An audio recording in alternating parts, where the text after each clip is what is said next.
পাহাড়ে এই পার্বত্য এলাকায় আমরা ধর্ম বর্ণ জাতি নির্বিশেষে সকলেই আমরা বাংলাদেশি।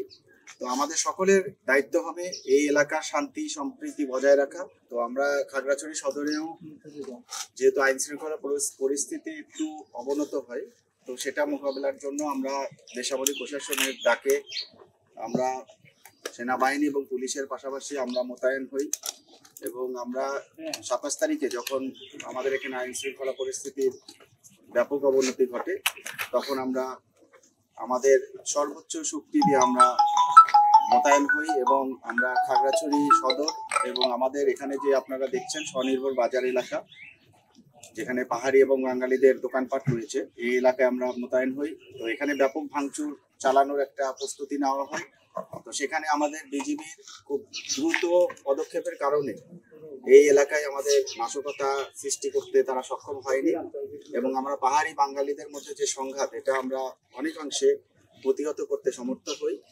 তো এই ধারাবাহিকতায় আমাদের বিজিবি কার্যক্রম অব্যাহত রয়েছে।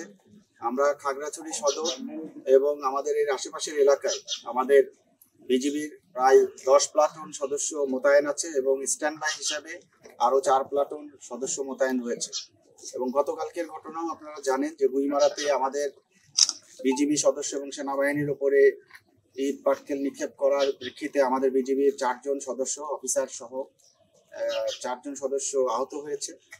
তো এই কারণে সার্বিক পরিস্থিতি এখনো নিয়ন্ত্রণে আমাদের রয়েছে। আর তার পাশাপাশি আমরা দিনে এবং রাতে খাগড়াছড়ি এলাকায় আমরা বিজিবির বিভিন্ন এলাকায় চেকপোস্ট তৈরি করেছি, যেখানে বিজিবি সেনাবাহিনী পুলিশ সকলে সম্মিলিতভাবে আমরা দায়িত্ব পালন করব এবং খাগড়াছড়ি এলাকায় শান্তি পুরোপুরি ফিরে না আসা পর্যন্ত এবং 144 ধারা না ওঠা পর্যন্ত আমাদের এই দায়িত্ব অব্যাহত থাকবে। এবং আমি আপনাদের মাধ্যমে একটি মেসেজ দিতে চাই, পাহাড়ে এই পার্বত্য এলাকায় আমরা ধর্ম বর্ণ জাতি নির্বিশেষে সকলেই আমরা বাংলাদেশি।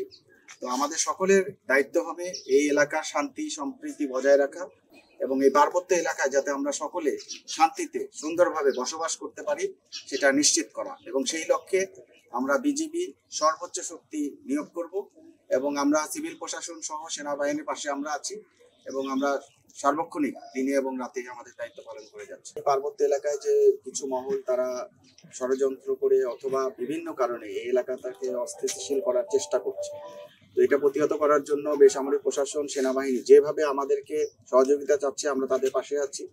এবং অবৈধ অস্ত্র উদ্ধারের ক্ষেত্রেও যখন বিভিন্ন ধরনের স্পেশাল অপারেশন পরিচালনা হয় বিজিবি সেনাবাহিনীর সাথে থাকে, পাহাড়ে আমরা অপারেশন পরিচালনা করছি এবং সীমান্তেও আমরা কঠোর নজরদারি রেখেছি যাতে করে কোনো অবৈধ অস্ত্র আমাদের সীমান্তের ওপার থেকে আসতে না পারে। এবং আমাদের যারা অস্ত্রধারী সন্ত্রাসী আছে পাহাড়ে তাদের দিকেও আমরা গোয়েন্দা নজরদারি রাখছি এবং তাদের বিরুদ্ধেও আমাদের ব্যাপক অভিযান পরিচালিত হবে, এটাই আমাদের বর্তমান পরিকল্পনা। ওটা তো ওরা আসলেই জানতে পারবে, তাই না? শোনো, টাকা তো চাইছে,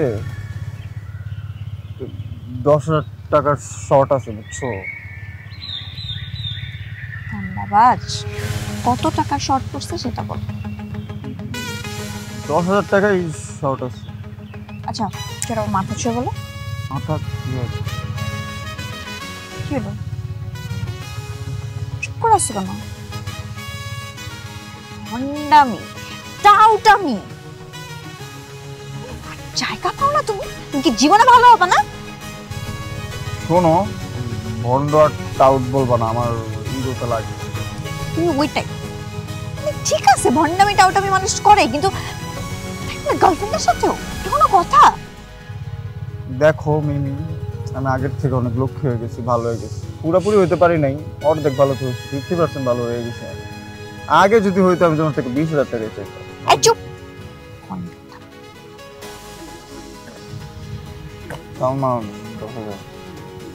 ঠিকভাবে বলো, কত টাকা শর্ট পড়ছে? 5,000 টাকা লাগবে।